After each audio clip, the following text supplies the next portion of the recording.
सुपारी जिसे लोग सिर्फ पान में चबाने की चीज समझते हैं, उसे ही आयुर्वेदा में पाचन तंत्र से लेकर हृदय, रक्त और यहाँ तक कि आपके प्रजनन संस्थान के लिए भी बहुत ही महत्वपूर्ण औषधि के रूप में उपयोग किया जाता है। सुपारी केवल एक नशे की चीज नहीं बल्कि एक पूरी औषधि है। सुपारी के बारे में आप में से बहुत सारे लोग जानते होंगे और आप में से कुछ लोगों ने इसका उपयोग भी जरूर किया होगा, लेकिन क्या आपको पता है इसे किस तरीके से सही मात्रा में और कैसे उपयोग करना चाहिए, और साथ ही सुपारी कितने प्रकार की होती है और क्या इससे नुकसान भी हो सकते हैं, ये आपको पता है? तो आज की इस वीडियो में हम इसी के बारे में बात करेंगे और जानेंगे सुपारी के बारे में। तो चलिए फिर सबसे पहले जान लेते हैं सुपारी कितने प्रकार की होती है। देखिए, वैसे तो सुपारी की केवल एक ही जाति होती है और इसके पेड़ को आयुर्वेद में पुक कहा जाता है, जिसका बॉटनिकल नेम एरिका कैटिचू है, और इसका फल कच्चा होने पर हरा, पकने पर संतरे जैसा या लाल रंग का होता है और इसके फल लगभग 2 इंच लंबे और 1.5 से 2 इंच मोटे हो जाते हैं। इसका ऊपरी खोल धागेनुमा होता है, जिसको हटाने पर सुपारी निकलती है। असल में सभी सुपारी एक ही पेड़ के फल हैं, लेकिन उन्हें अलग अलग देशों से लाया जाता है और उन्हें अलग अलग अवस्थाओं में तोड़कर अलग अलग तरीकों से सुखाया जाता है, जिससे कि वो कई कैटेगरियों में बढ़ जाती हैं और उनमें कुछ अलग अलग गुण भी आ जाते हैं। चलिए फिर बात कर लेते हैं सुपारियों की उन महत्वपूर्ण कैटेगरियों के बारे में या प्रकार के बारे में। नंबर 1, खुदरी सुपारी या रग सुपारी। आप में से बहुत सारे लोग इसी सुपारी को जानते होंगे, क्योंकि ये सुपारी मार्केट में बहुत आयता से मिलती है और साथ ही ये सबसे ज्यादा आपके पान मसाला में उपयोग में ली जाती है, इसीलिए आप में से बहुत सारे लोग इसको जरूर जानते होंगे। इसको इस तरीके से बनाया जाता है। इसे बनाने के लिए कच्ची सुपारी को उबाल कर तेज धूप में सुखाया जाता है, जिससे कि ये खुदरी और झुर्रियों वाली हो जाती है। नंबर 2, चिकनी सुपारी। इसके बारे में आप में से बहुत सारे लोग नहीं जानते होंगे। इसी को आयुर्वेदा में बहुतायता से उपयोग किया जाता है और इसको बहुत ही गुणकारी माना जाता है। इसको बनाने के लिए हल्की पकी सुपारियों को उबाल कर फिर उन्हें सुखाया जाता है। इससे इनमें उपस्थित जो कसैला द्रव्य होता है, यानी कि इसमें जो उपस्थित टैनिन वगैरह कसैले अम्ल होते हैं, वो बहुत कम हो जाते हैं, जिससे कि ये औषधि में उपयोग करने के लिए बहुत ही अच्छी हो जाती है। नंबर 3, जंगली सुपारी या विल्ड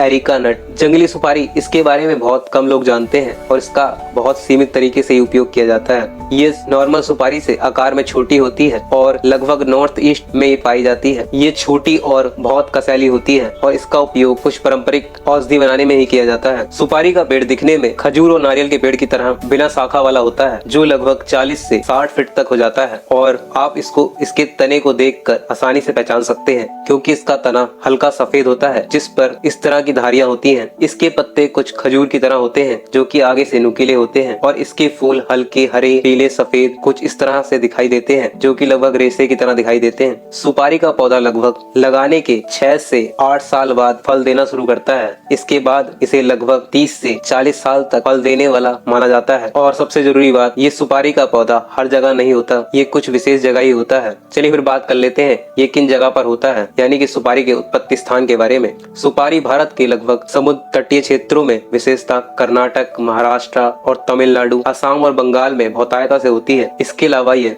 मलेशिया देश का मूल निवासी है, यानी कि ये बड़े पैमाने पर मलेशिया में उगाया जाता है। लेकिन दुनिया भर में सबसे ज्यादा सुपारी का उपयोग भारत में किया जाता है। इसके बाद दक्षिण पूर्वी एशिया के देश जैसे कि बांग्लादेश, म्यांमार और थाईलैंड में सुपारी का उपयोग किया जाता है। लेकिन भारत में सुपारी का पान मसाला के अलावा दूसरा सबसे बड़ा उपयोग आयुर्वेदिक चिकित्सा में किया जाता है। और इसे आयुर्वेद चिकित्सा में क्यों उपयोग किया जाता है, इसको समझने के लिए जान लेते हैं इसके रासायनिक संगठन के बारे में। सुपारी में प्रोटीन 4.6, वसा 4.4, कार्बोहाइड्रेट 47.2 तथा खनिज द्रव्य 1% तक होते हैं। इसके अतिरिक्त इसमें कैटेचिन, टैनिन और 15% तक कैलिक एसिड, एरिकोलिन 0.7%, एरिकेडिन और गुआकोलिन नामक पदार्थ होते हैं, जो कि इसे बहुत ही महत्वपूर्ण बनाते हैं। और इसमें जो कसैलापन होता है वो टैनिन की वजह से होता है, क्योंकि इसमें टैनिन बहुत अच्छी मात्रा में होता है। इन सभी गुणों के होने के कारण इसीलिए लाल सुपारी को मॉडर्न साइंस में भी बहुतायता से उपयोग किया जाने लगा है। आयुर्वेद कहता है किसी भी औषधि को उपयोग करने से पहले उसके गुण कर्मों को जानना बहुत जरूरी है। चलिए फिर जान लेते हैं आयुर्वेद के अकॉर्डिंग इसके गुण कर्म के बारे में। सुपारी गुण में गुरु, रूक्ष, रस में कसैली, हल्की मीठी मधुर, विपाक में कटु और वीरी या ताशीर में ठंडी होती है। इसके अलावा आयुर्वेद में वर्णित वात, पित्त, कफ दोषों पर ये इस प्रकार से प्रभाव डालती है।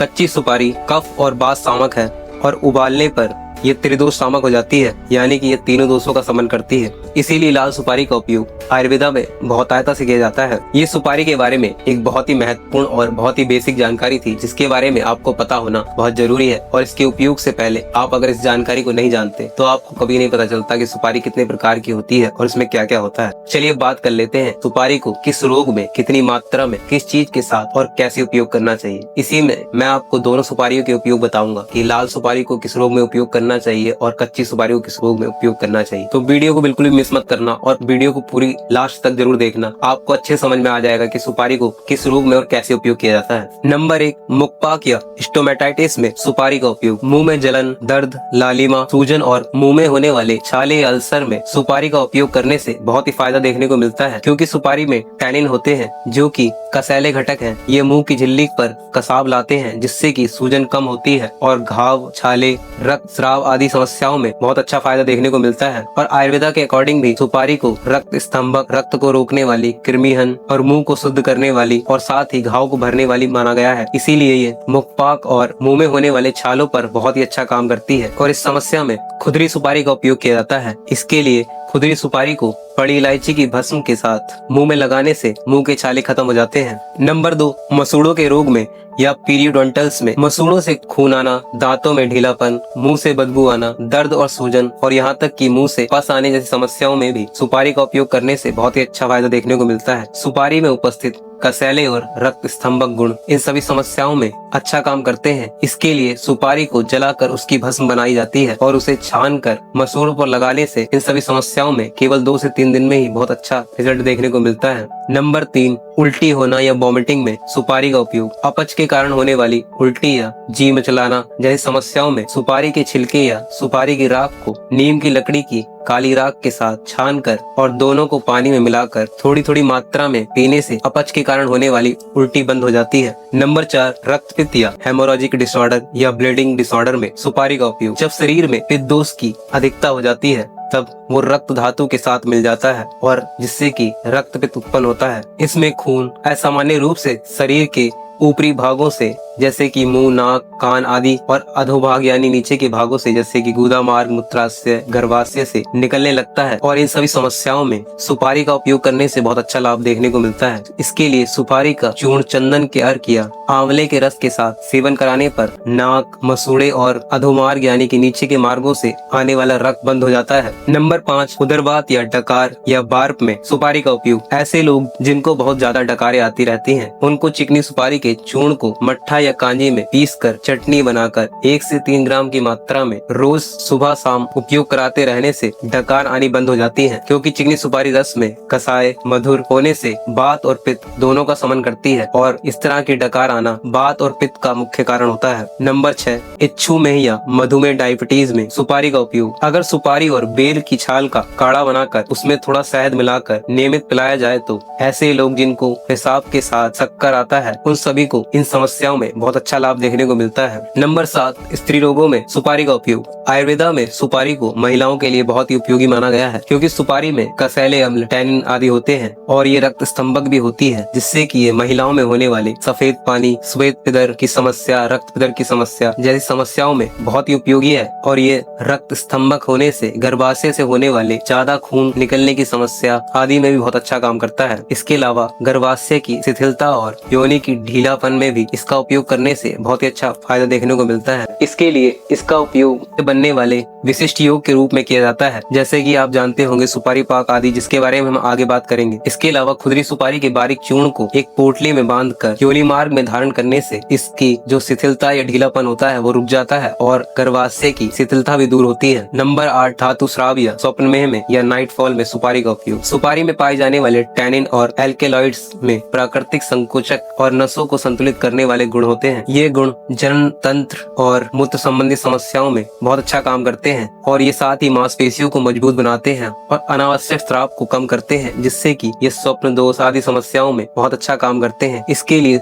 सुपारी से बने विशिष्ट योगों का उपयोग करना चाहिए। नंबर 1, सुपारी पाक। इसके बारे में आप में से बहुत सारे लोग जानते होंगे। सुपारी पाक सुपारी का एक बहुत ही प्रसिद्ध और बहुत ही उपयोगी योग है। सुपारी पाक में सुपारी की बहुत अच्छी मात्रा होती है। मान लीजिए अगर सुपारी पाक में कोई द्रव्य 5 तोले की मात्रा में है तो सुपारी उसमें 1 सेर की मात्रा में होती है। इसीलिए इसे सुपारी पाक कहा जाता है। इसके अलावा सुपारी पाक में और भी बहुत सारी महत्वपूर्ण जड़ी बूटियां होती हैं, जिससे ये बहुत ही महत्वपूर्ण बन जाता है। अगर आप जानना चाहते हो कि सुपारी पाक कैसे बनता है और इसमें क्या क्या चीजें होती हैं, तो उस पर भी मैं अलग से वीडियो बनाकर डाल दूंगा। इसके लिए आप मुझे बस कमेंट करके बता देना, तो आपको नेक्स्ट वीडियो के ऊपर मिल जाएगी। इस वीडियो में हम शॉर्ट में जान लेते हैं कि सुपारी पाक किन किन रोगों में उपयोग में लिया जाता है। सुपारी पाक महिलाओं में होने वाले सफेद पिदर, रक्त पिदर, कमजोरी, कमर दर्द, पीठ का दर्द, गर्दन और सिर में दर्द रहना, इन समस्याओं में बहुत ही अच्छा काम करता है। इसके अलावा ये गर्भाशय को शक्ति प्रदान करता है और योनि को संकुचित करता है। इसके साथ ही ये प्रसूता स्त्रियों के लिए बहुत ही लाभकारी और पोषक है। इसके अलावा ये पुरुषों के शीघ्र पतन, शुक्र में आदि रोगों में भी बहुत ही ज्यादा काम करता है। इसके लिए चिकनी सुपारी का ही उपयोग किया जाता है। नंबर 2, पुगखंड। इसमें भी सुपारी की बहुत अच्छी मात्रा होती है। इसके सेवन से पेट का दर्द,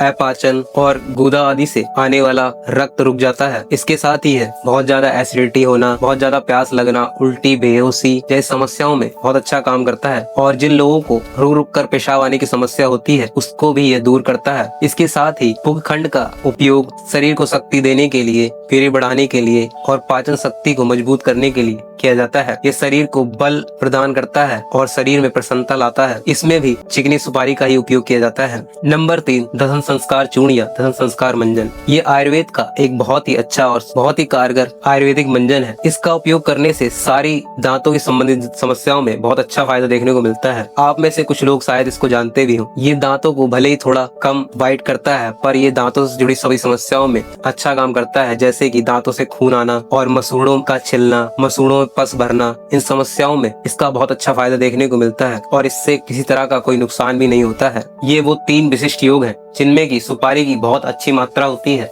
ये कुछ सुपारी के बहुत ही महत्वपूर्ण और बहुत ही प्रचलित योग है जो कि मैंने आपको अभी बताया। इसके अलावा भी सुपारी का उपयोग बहुत सारी मेडिसिन बनाने में किया जाता है, लेकिन उनमें सुपारी की इतनी अच्छी मात्रा नहीं होती है और वो अलग अलग रोगों के हिसाब से तैयार की जाती है। सुपारी एक बहुत ही महत्वपूर्ण और उपयोगी औषधि होने के साथ साथ इसके कुछ नुकसान भी हैं। अगर आप इसे गलत तरीके से उपयोग कर लेते हैं तो इससे कुछ नुकसान भी हो सकते हैं। चलिए फिर बात कर लेते हैं सुपारी के नुकसानों के बारे में। सुपारी एक विकासी द्रव्य है। इसका अधिक मात्रा में सेवन करने से नशा होना, चक्कर आना और शरीर में सूखापन या शुष्कता आ जाती है। इसीलिए इसका उपयोग चिकनी चीजों जैसे कि दूध, घी आदि के साथ करना चाहिए। और अगर कोई चिकनी औषधि ना हो तो बार बार पानी पीने से भी इसका असर कम हो जाता है। सुपारी का उपयोग अपनी बीमारी के अकॉर्डिंग अपने चिकित्सक से पूछकर ही करना चाहिए। साथ ही इसके विशिष्ट योग का उपयोग भी अपने डॉक्टर से पूछकर ही करें, क्योंकि अगर सुपारी का उपयोग आप ज्यादा मात्रा में कर लेते हैं तो जैसा कि मैंने आपको बताया, इससे नुकसान भी हो सकते हैं। इसीलिए एक बार अपने चिकित्सक से जरूर पूछ लें,